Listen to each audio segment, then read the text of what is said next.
Boa noite, meus irmãos. Hoje é dia 15 de abril de 2024, segunda-feira. Estamos iniciando os trabalhos na Casa Espírita de Abel Sebastião de Almeida. Como sempre o fazemos, rogando a Deus, nosso Pai de infinito amor e bondade, a Jesus, nosso querido e amoroso Mestre, amigo incondicional de nossas almas, e a Maria de Nazaré, nossa Mãe Santíssima, que nos envolvam num manto de paz e de amor, que possamos formar o campo psíquico tão importante e necessário para os trabalhos que se desenvolverão nesta noite. Que os nossos amigos da espiritualidade, da Comissão de Abel Sebastião de Almeida, também sejam apoiados na medida do necessário, pois eles já estão aqui muito antes de chegarmos, prepararam o nosso ambiente. E temos sempre uma primeira palavra de agradecimento por isso, por esse acolhimento feito por essa zelosa equipe da espiritualidade. Cada um de nós, quando aqui chegou, já teve as suas telas mentais verificadas, os seus problemas principais analisados, porque o trabalho começa muito antes de nós chegarmos aqui. Com o trabalho junto à juventude, nós estamos com todo um empenho em novamente arregimentarmos a juventude espírita do Centro Abel Sebastião de Almeida. Ela já foi muito pujante no passado, houve um decréscimo muito grande e agora nós estamos num esforço novamente de trazermos os jovens para cá. Então, às vezes aquele sobrinho, aquele filho, aquele neto, né? Mas vão trazê-lo para que ele possa participar, né, desse estudo com uma pessoa que é jovem também, quem sabe, né? Isso vai ser muito importante para o nosso jovem dentro da família. Agora eu vou pedir à nossa irmã Marisa a gentileza de fazer a leitura da página preparatória, antes de ouvirmos a nossa querida irmã Luciana. Eu e o Dionísio um dia já fomos da juventude. Nós começamos na juventude. Alcir, então é um grande... O Gilberto, todo mundo começou na juventude. Estamos aqui jovens ainda, né? Boa noite para todos. Na Sementeira da Fé. É do Evangelho escrito por Emmanuel, pelo Espírito Emmanuel, uma psicografia de Francisco Cândido Xavier.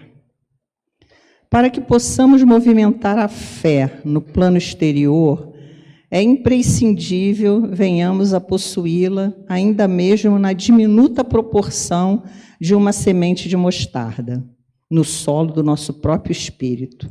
Assim, pois, é indispensável arrotear a terra seca e empedrada de nosso mundo interior para ambientar em nosso coração essa planta divina. A vida é qual fazenda valiosa de que somos usufrutuários felizes, mas não podemos aprimorá-la ou enriquecê-la confiando-nos à preguiça ou à distração. O proprietário da vinha não cederia ao lavrador uma enxada com destino à ferrugem. A gleba das possibilidades humanas em nossas mãos reclama o trabalho incessante e incansável boa vontade. É imperioso remover no campo de nossa alma os calhaus da indiferença e drenar na vasta extensão de nossos desejos os charcos da ociosidade e do desânimo. Serpes traiçoeiras e vermes daninhos ameaçam-nos a sementeira de elevação por todos os lados, e detritos de variada natureza tentam sufocar instintivamente os germes de nossos pequeninos impulsos para o bem. É necessário, assim, alterar a paisagem de nossa vida íntima para que a fé viva nasça e se desenvolva em nossos destinos, por gradativo investimento de força transformadora e criativa, dotando-nos de abençoadas energias para para as nossas realizações de ordem superior. Se tiverdes fé do simples tamanho de um grão de mostarda, disse o Senhor, adquirireis o poder de transportar montanhas. Aproveitemos desse modo a luta e a dificuldade que a experiência nos oferece cada dia e habilitar-nos-emos a converter as sombras de nossa antiga animalidade em divina luz da espiritualidade santificante para a nossa ascensão à vida eterna. Bom estudo para nós. Bem, meus irmãos, agora, feita essa leitura, que é importante, né, para a preparação do nosso ambiente, nós vamos prestar, então, a máxima atenção à nossa irmã Luciana, que ela vai dar continuidade aos estudos do Evangelho segundo o Espiritismo. Que ela seja muito inspirada na noite de hoje. Boa noite a todos. Boa noite. Isso, boa noite. A gente vai falar hoje de Jesus, vamos falar sobre parábola de Jesus. Então a gente tem que estar feliz, porque nós estamos aqui reunidos para poder conversar um pouquinho sobre Jesus. Infelizmente, a nossa conversa vai ser meio unilateral, porque é uma palestra, mas as vibrações vão ser maravilhosas para poder sustentar todo o trabalho que é feito nessa casa. E nós começamos já agradecendo a Deus, pedindo que o Pai possa jorrar sobre cada um de nós seus fluidos balsâmicos, que possam direcionar os nossos pensamentos, os nossos sentimentos, para que a gente possa receber melhor essas verdades, compreender melhor essas verdades, trazidas por Jesus, trazidas pelos espíritos que fizeram a doutrina, codificada por Kardec, que fez com que nós conseguíssemos entender melhor a lei divina, para dessa forma fazermos o melhor enquanto estivermos aqui. E a gente hoje vai falar sobre a parábola da figueira seca. Eu confesso que essa parábola é um pouquinho, para mim, foi um pouco desafiadora, mas foi interessante porque ela tem um fundamento muito profundo e ela ainda tem mais coisas a serem descortinadas. Esse estudo de hoje, ele não vai encerrar o que traz essa parábola, mas com certeza já vai trazer para a gente algumas informações que vão nos ajudar a viver melhor, a sentir melhor Jesus perto de nós. Porque, na verdade, todos nós estamos aqui porque estamos com saudade de Jesus. A gente quer estar juntinho dele, mas a gente ainda tem as nossas dificuldades, ainda temos os nossos apegos, ainda temos os nossos preconceitos, ainda temos as nossas prioridades, muitas vezes ligadas à matéria, ou mesmo à família material. Mas, na verdade, todos que estamos aqui encarnados e desencarnados, estamos sentindo a falta do Mestre, a falta do carinho, do amor do Mestre, que nos abraça naquele momento de dificuldade e também no momento em que estamos felizes.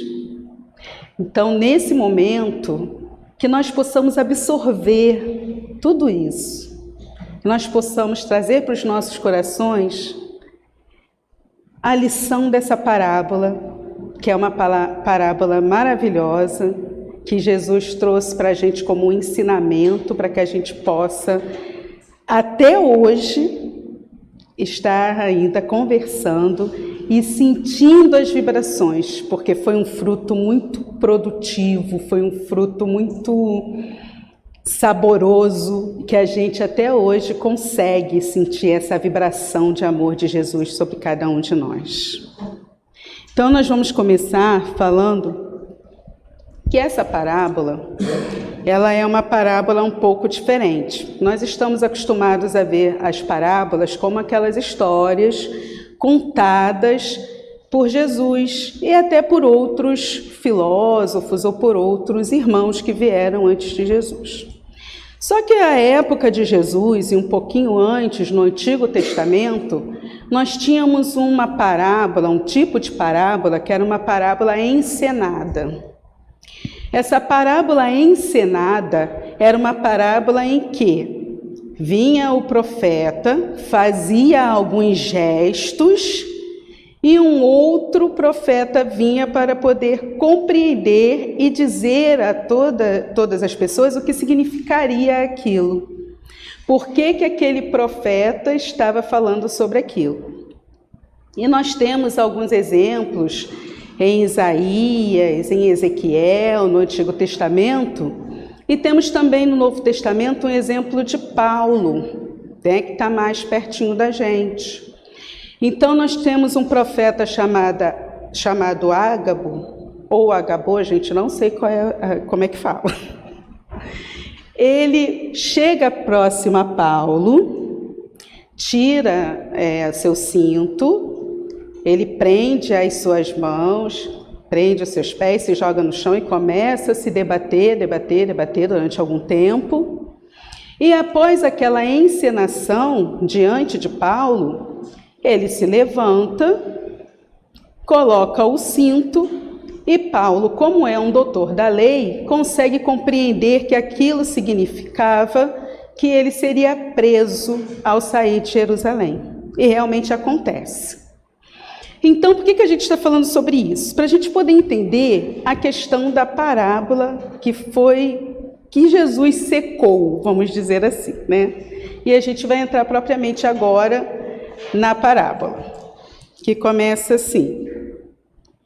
Quando saíam de Betânia, ele teve fome. Aí a gente para um pouquinho e lembra que em Betânia ele tinha amigos, que eram Lázaro, Marta e Maria. E a gente vai lembrar que Jesus até fala que Marta pensa muito na casa e Maria que ficou com a boa parte. A gente está lembrando disso? É uma passagem que tem de Jesus, fala sobre isso.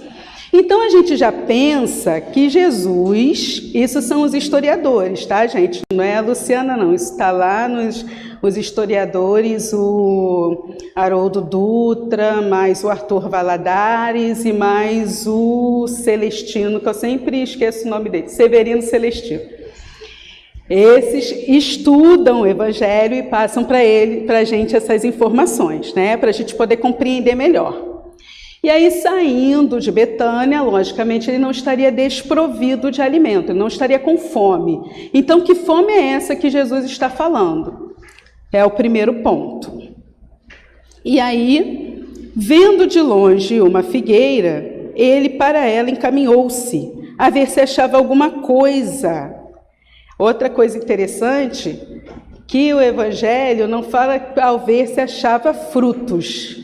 Ele queria achar alguma coisa. Porque a figueira ela tem uma outra representação que a gente vai ver mais à frente. E aí, nada achou, se aproximou, só viu folhas, né? E aí ele coloca, visto não ser tempo de figos. Então, vamos raciocinar. Jesus olhou a figueira, não está em tempo de figos, mas Jesus quer achar um figo na figueira. Quer se alimentar. E aí continua a parábola aqui.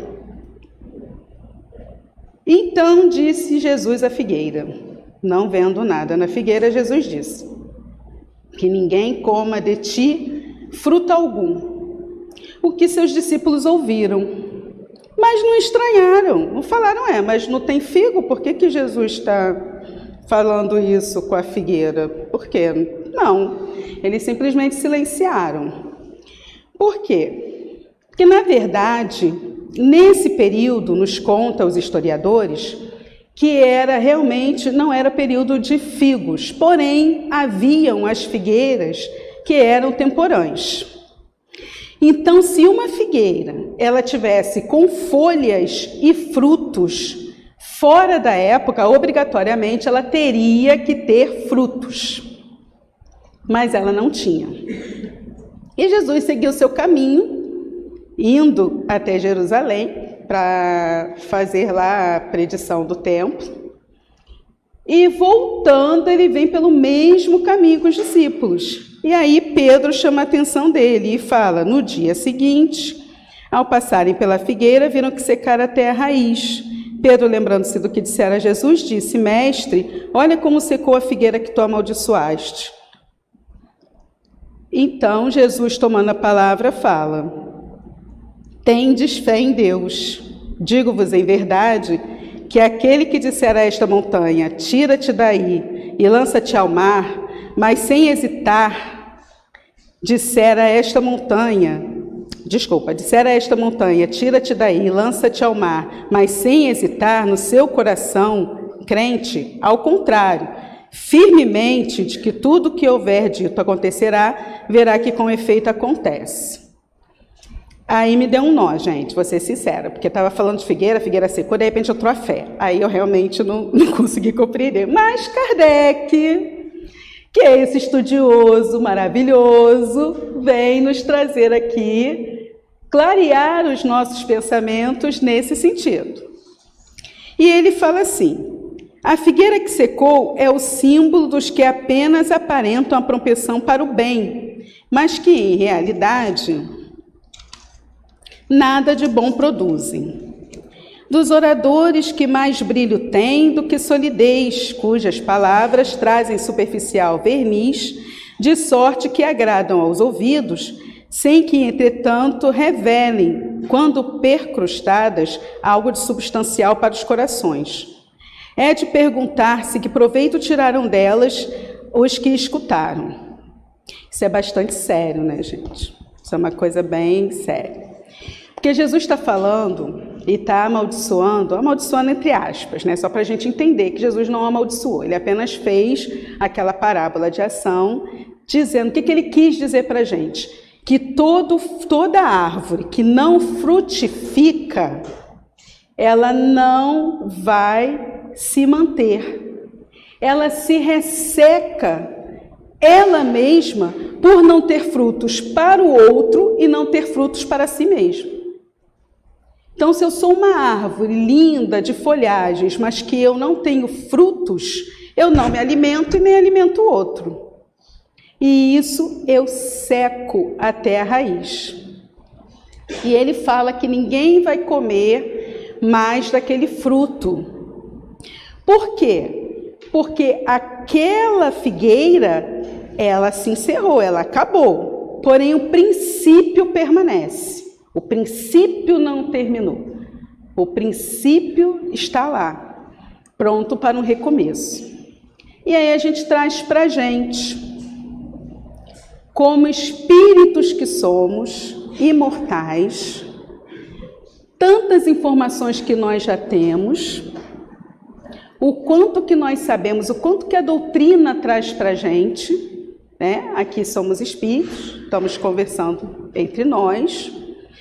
Qual o tipo de fruto que eu estou produzindo com todo esse adubo que eu tenho, com todo esse suporte que eu tenho da doutrina espírita? Nós sabemos que há a imortalidade da alma, que há Deus, primeiramente, o Criador, que há a imortalidade da alma. Nós sabemos da pluralidade dos mundos, das existências. Nós sabemos da comunicabilidade, isso tudo é lei. Mas o que nós estamos fazendo, o que nós estamos produzindo, quais são os frutos que nós estamos produzindo para que quando Jesus chegue até nós, como figueiras que somos, ele possa se alimentar. E como ele se alimenta? Através do outro que eu alimento, do outro que eu dou suporte. Então, paramos para pensar em todos os sentidos da nossa vida, como nós estamos agindo, com a família, no trabalho, no centro espírita, ou em qualquer outro local que nós tenhamos a nossa religiosidade, que tenha seriedade em mostrar os exemplos de Jesus para a melhoria, independente de religião. Estamos falando de espíritas porque somos espíritas. e temos essa revelação a nosso favor. O que nós vamos fazer com ela é que vai fazer toda a diferença. Porque nos diz Tiago que a fé sem obras, ela é morta. Então não adianta eu ter lindas folhas, ter lindas flores, se alguém chega para mim e não consegue um fruto. Não adianta eu ter a aparência do bem, eu falar, eu mostrar as verdades de Jesus, se eu não me alimento disso. E quando alguém precisar, como eu vou ajudar a essa pessoa se eu não produzo frutos capazes de alimentar a essa pessoa, ou pelo menos auxiliar? Porque todos somos aprendizes, estamos todos aprendendo, estamos todos juntos. O que a gente precisa pensar é que nós estamos aqui por algum motivo. Estamos nesse planeta de provas e expiações, passando para a regeneração, nesse momento de transição, por algum motivo. E será cobrado de todos nós o que nós tivermos recebido. E a gente tem recebido muito. Saber sobre magnetismo, saber sobre a imortalidade, saber que nós não morremos, saber que o nosso corpo físico, ele se transforma, que a lei de destruição é uma lei de transformação. A figueira ela vai acabar, mas o princípio está lá. Então o que vai acontecer? Vai ter uma nova possibilidade de crescer melhor. E nós, como seres humanos que somos, espíritos criados por Deus, nós somos os seres inteligentes, né? Criados por Deus. Se ele tem todo esse cuidado com uma figueira, como é que não vai ter conosco? Sem contar que essa figueira, ela representa cada um de nós como indivíduo, cada um de nós em humanidade, e representa também a primeira revelação. A gente sabe que foi recebida a primeira revelação pelos judeus, né? E aí eles fizeram da melhor maneira, da maneira que eles acharam melhor, né? Melhor dizendo, que não foi a melhor maneira. Porém, essa representação da figueira temporã é justamente a representação do povo que recebeu primeiro essa informação do Deus único, que recebeu primeiro toda essas informações para dar suporte, para dar frutos à humanidade, mas não conseguiram, porque se fecharam no preconceito, sectarismo e outras coisas mais. Cabe a nós, espíritas, agora perceber, modificar o nosso pensamento e perguntar para cada um de nós que fruto que eu estou produzindo. Se Jesus chegasse hoje para mim e pedisse para comer um fruto, ele estaria saciado? Lembrando que cada um vai dar o fruto que pode. Eu não vou dar o mesmo fruto que o Chico Xavier. Não vou. O fruto do Chico Xavier está nos livros que a gente pega e a gente sente a vibração quando a gente estuda. Quando a gente vê um pinga-fogo e ele dá aquela entrevista e aquela vibração e a gente vai se envolvendo, esse é o fruto que ele deixou para a gente.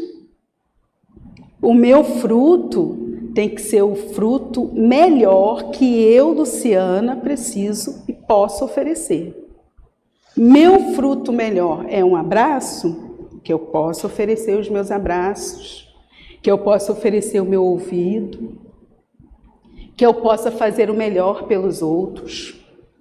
Nós precisamos olhar dentro de nós para saber o que a gente faz de melhor no ramo ali das virtudes e potencializar isso. Não é para a gente ficar tentando ser melhor do que o outro. É para a gente ser melhor do que nós mesmos, anteriormente. A ideia é nos melhorar sempre. E é por isso que ele fala que toda árvore celestial que meu Pai não plantou, ela será destruída. Ela vai ser transformada, porque a lei de destruição é lei de transformação, ela é lei. Tem que acabar alguma coisa para iniciar outra, essa transformação. E aí ele continua, Kardec. Simboliza também todos aqueles que, tendo meio de ser úteis, não são. Todas as utopias, os sistemas ocos, doutrinas carentes de base sólida. Irmãos que escravizam outros irmãos dentro da religião, mantém aquele irmão sob o seu jugo, se mantendo superior a ele para prender a consciência. Doutrinas que não têm a base sólida são aquelas que não resistem à pedra de toque. Começou a investigar, ela vai desfalecendo. O que não tem Jesus, na sua essência, ele vai se desfazer. Não tem jeito. O que é do homem vai ser modificado e vai se desfazendo. Somente a lei de Deus é a lei eterna. E Jesus veio trazer isso para a gente. E Kardec continua. Às vezes, o que mais das vezes falta é a verdadeira fé. A fé produtiva, a fé que abala as fibras do coração, a fé que, numa palavra, transporta montanhas. E aí ele fala que são árvores cobertas de folhas, porém baldas de frutos. Por isso é que Jesus as condena à esterilidade, porquanto o dia virá em que se acharão secas até a raiz. Quer dizer, que todos os sistemas, todas as doutrinas que nenhum bem para a humanidade houverem produzido, cairão reduzidas a nada, que todos os homens deliberadamente inúteis, por não terem posto em ação os recursos que traziam consigo, serão tratados como a figueira que secou. Palavras de Kardec. E é verdade, porque a fé, ela precisa de obras. Para que a gente possa construir a nossa fé, a gente precisa trabalhar no bem, trabalhar na nossa melhoria moral. A gente precisa fazer. Jesus nunca falou que ia fazer nada por nós. Jesus falou que nos mostraria o caminho e nos mostrou. E nos mostra até hoje. Cada vez que a gente lê, cada vez que a gente lembra, cada vez que a gente se debruça sobre a lei divina e que vê Jesus trazendo todas essas informações para a gente reconhece o quanto ele faz por nós até hoje. Resta saber o que nós podemos fazer por ele. O Dionísio estava falando aqui que precisa de várias pessoas aí para ajudar, né, Dionísio? Precisa, não é isso? Centro Espírita sempre tem trabalho, sempre tem. Então, quem tiver um tempinho, pode vir, que tem sempre alguma coisa para fazer. Ai, Luciana, mas eu não tenho tempo.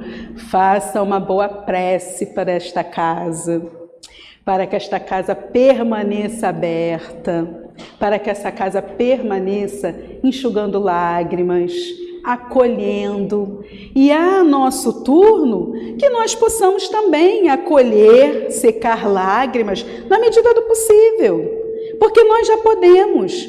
Todos nós aqui, sem exceção, tenho certeza que tem uma história de acolhimento com alguém, já acolheu alguém em algum momento. Todos nós aqui, encarnados e desencarnados, já acolheram alguém em algum momento, já produziram bons frutos. O que a gente precisa é acreditar, gente. A gente é bom. A gente está numa fase estranha, mas a gente é bom. Nós fomos criados por Deus, a gente não pode ter algo de ruim dentro de nós, a não ser uma produção nossa que a gente queira. Porque Deus é amor. O que Ele pede para a gente? Ele não pede para a gente ser fantástico, maravilhoso, o melhor de todos. Ele pede para a gente se amar, para a gente se cuidar. Não pode amar? Respeita.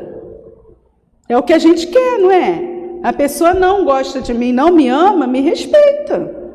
É só isso. E a gente vai conseguindo produzir frutos, desenvolvendo as virtudes, a gente vai produzindo os nossos frutos de fé. Porque a fé, ela não vai vir... Infelizmente, eu gostaria muito que a gente tivesse um comprimido que tomasse 3 vezes por dia e a fé chegasse. Ia ser bom, né? Aquela fé assim. Não tem, né? Tem como. Tudo é trabalho. Na lei de Deus não tem privilégios, não tem privilégios. Lei divina é lei de trabalho, é lei de amor, é lei de cooperação. E a gente sabe disso. Por isso nós estamos aqui, pensando como é que a gente vai fazer isso. E a gente tem livros, palestras, estudos, trabalhos no bem, nesta casa e em outras casas. Nós temos possibilidades inúmeras de crescimento nesse mundo bem difícil, nesse momento de transição. Perdoar, desculpar, auxiliar aquele que a gente não quer auxiliar. Isso tudo vai fazendo a gente produzir frutos que vão fortalecer a nossa fé. Porque no momento que a gente começa a fazer optar por essas ações, a gente começa a se aproximar de Deus. A gente começa a ficar mais juntinho dele. Quando a gente fica mais juntinho, o que acontece? A gente se fortalece. Quanto mais próximo da luz, mais iluminado nós ficamos. Quanto mais próxima a árvore, mais próxima do rio, mais nutrientes ela vai ter para ficar mais forte, para florescer e para dar bons frutos. Então a ideia é nos aproximar do Pai, que é isso que Jesus veio trazendo para a gente desde o início. Ele não veio destruir a lei, em momento nenhum. Ele veio dar cumprimento a ela.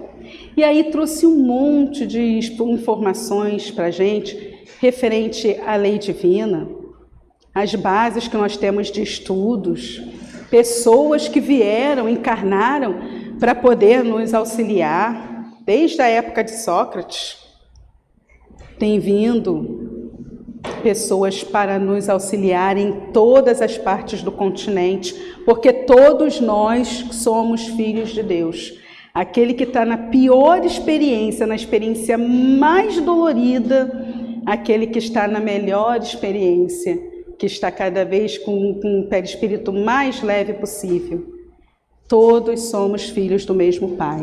Não há diferença de um para outro. Há diferença de experiências para que a gente possa aprender, porque nem tudo a gente precisa passar para poder aprender. Próximo a gente já olha e fala, bom, isso aí não vai dar certo. E aí não julgo o outro que fez a escolha, mas tento me fortalecer para não fazer. Porque no momento que eu estou julgando o outro, lá na frente eu caio na mesma situação dele.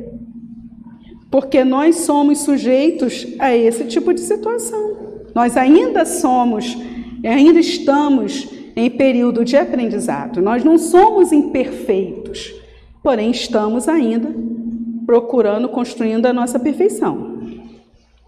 E aí ele vai falar agora sobre os médiuns. E aí as pessoas não precisam se dizer, mas eu não sou médium, não. A gente sabe que Kardec já falou que todos nós somos médiuns em algum grau. Então, é para todos nós também. E ele fala assim, os médiuns são os intérpretes dos espíritos. Suprem nesses últimos a falta de órgãos materiais pelos quais transmite suas instruções. Daí virem a ser dotados da faculdade para esse efeito. Nos tempos atuais de renovação social, cabe-lhes uma missão especialíssima. São árvores destinadas a fornecer alimento espiritual a seus irmãos. Fornecer alimento espiritual aos seus irmãos. Não só no centro espírita, no trabalho, na rua, em casa. Todos nós que temos consciência de que somos médiuns, porque todos aqui somos, e eles também são, mas eles não têm essa consciência. Então, quem sabe mais é mais responsabilizado. Todos devemos fazer a nossa parte. Suprir a necessidade espiritual do nosso irmão. Como nós gostaríamos que a nossa fosse suprida no momento de dor. E é por isso que Deus nos criou tão iguais, tão parecidos nas dores. Porque assim nós somos capazes de nos suportar. Não no sentido de aturar, no sentido de dar suporte. Nos suportar no Evangelho é dar suporte, auxiliar, como eu gostaria de ser auxiliado. Isso, a doutrina nos esclarece, os espíritos superiores nos esclarecem, Kardec deixa tudo mastigadinho para a gente. Aí tem Chico, tem Divaldo, tem Ivone para dizer assim para a gente, para dar uns exemplos assim, Emmanuel, para que a gente possa o quê? Pegar todas essas informações, nos fortalecer e botar em prática, que é isso que a gente precisa. E aí ele continua. Se, porém, eles desviam do objetivo providencial a preciosa faculdade que lhes foi concedida, se a empregarem em coisas fúteis ou prejudiciais, se a põem a serviço dos interesses mundanos, se em vez de frutos sazonnados dão maus frutos, dão maus frutos, se recusam a utilizá-la em benefício dos outros, se nenhum proveito tiram dela para si mesmo, melhorando-se, olha só, não é só para os outros, é para a gente também, a gente precisa tirar proveito da mediunidade para nos melhorar. Porque nós somos médiuns, não é porque a gente é melhor, mais ostensivos, né? Não é porque a gente é melhor do que os outros, porque a gente tem aquela missão de ser o melhor, não, é porque a gente precisa se melhorar. O médium, ele precisa se melhorar para suprir a necessidade do irmão, como Jesus veio até nós e supriu a nossa necessidade. E nós estamos nos alimentando desses frutos de Jesus até hoje. E de todos os outros que trabalharam com ele. E aí ele termina. Quais a figueira estéril, Deus lhes retirará um dom que se tornou inútil neles, a semente que não sabem fazer que frutifique, e consentirá que se tornem presa dos espíritos maus. Porque Deus é mau, vai permitir que a gente se torne presa dos espíritos maus?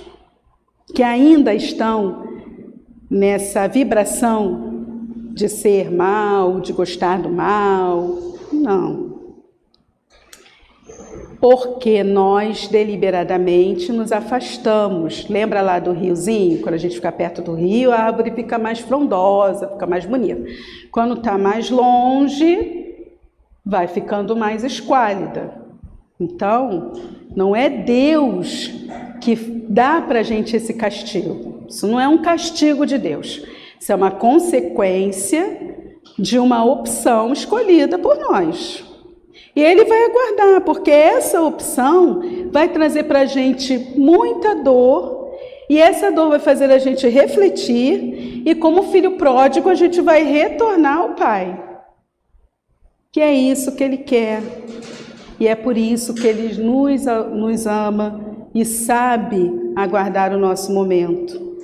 Que Ele não obriga a gente a fazer. Ele informa como é e espera o nosso tempo para que a gente possa fazer, para que seja uma coisa nossa, para que seja uma opção nossa, não seja uma opção obrigatória. Porque Deus respeita consciências. Jesus respeita as consciências. Os espíritos superiores respeitam as consciências. Espírito que não respeita não é superior. Espírito que impõe não é espírito superior. O espírito superior, ele vai orientar e vai permitir que você faça a sua escolha. E vai lhe auxiliar quando essa escolha não for bem feita. Não vai eximir a gente da nossa responsabilidade mas vai nos fortalecer para que nós nos responsabilizemos pelas nossas ações. Por isso Deus é maravilhoso. Por isso Jesus é o amoroso. É o que trouxe para nós Deus como aquele pai, papaizinho que nos ama. Não mais aquele ser que castiga, como era antes. E para finalizar, vou ler uma página aqui do livro Alerta, do Divaldo, uma mensagem da Joana, em que ela fala sobre o compromisso fraternal. E ela começa assim: nunca te esqueças nos teus empreendimentos espirituais dos companheiros desencarnados. Na retaguarda do processo da evolução, ainda mergulhados na dor sem nome ou no desespero sem consolo. Talvez não os ouçam, nem os vejam, ou sequer os sinta. Eles, porém, convivem na mesma psicosfera, ou melhor, encontra-te mergulhado no mesmo clima psíquico onde eles se movimentam, já que não se libertaram das conjunturas carnais quando lhes ocorreu a morte dos despojos físicos. Intercambiam com os homens, muitas vezes, sem que estes tenham consciência, experimentando as suas emoções e ansiedades, as suas paixões e problemas, ansiosos uns por se comunicarem, outros por fazerem-se compreendidos, diversos por lograrem esforços infelizes, inúmeros por retornarem à reencarnação. Nesse complexo, emitir, absorver de vibrações terminam por influenciar o comportamento das criaturas, gerando dependências muitas das vezes, passando a depender também. Inclui-os nas tuas orações, pensando neles, cooperando com eles. Quando menos esperes, romper-se-ão as amarras carnais e aportarás a vida do plano espiritual. Irás adensar a população em que ora eles se encontram. Quiçá na oportunidade já hajam retornado muitos desses irmãos desconhecidos. Será então a tua vez de acercares-te deles.